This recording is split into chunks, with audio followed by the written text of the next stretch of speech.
अगर आप चाहते हैं कि माँ जानकी सीरीज चैनल की वीडियो सबसे पहले आप तक पहुँचे तो लाल बटन को दबाकर हमारे चैनल को सब्सक्राइब कर ले और साथ में बेल आइकॉन को दबाना ना भूले। Thank you. माँ जानकी सीरीज प्रेजेंट।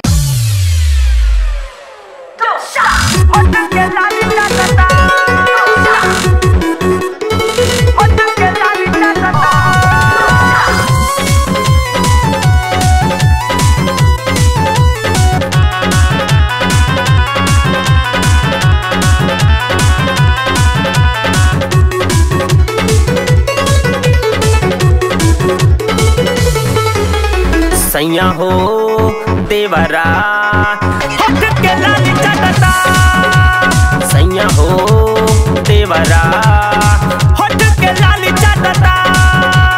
जब से गइलो बहरा तू तो घरवा में घुसता, सैया हो देवरा हट के लाली चुसता।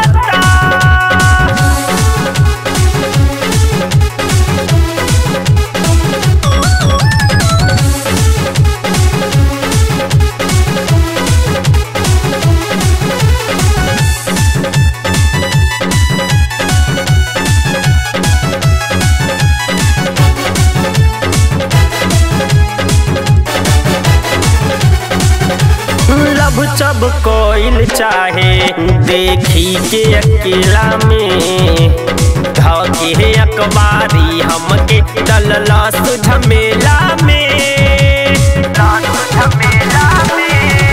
ओ लब जब कोइल चाहे देखी के अकेला में धके अखबारी हमके डललस झमेला में। डांटतनी माने नहीं हंसी के टारता, सैया हो देवरा हट के लाली चटता, सैया हो देवरा हट के लाली चुसता।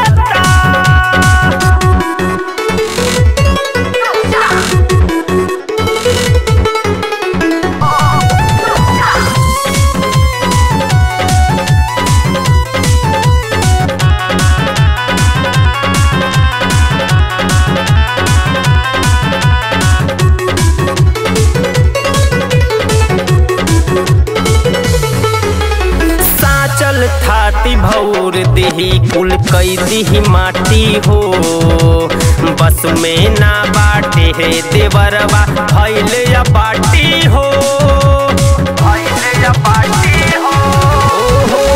चल थाती भौर देही कुल कई दिही माटी हो, बस में ना बाटे देवरवा भइल या बाटी हो।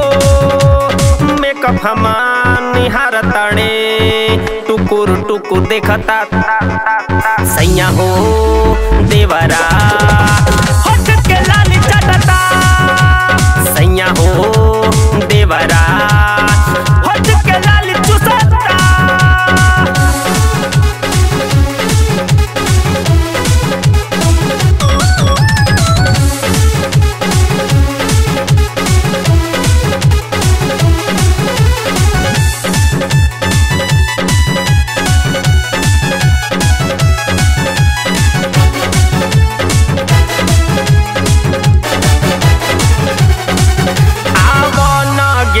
बलमुआ घरे तू हाली हो, साहिल गुलाम रबी त खोजे हरियाली हो, आवन गेंदर बलमुआ घरे तू हाली हो, राम प्रकाश साहिल त खोजे तू नाली हो।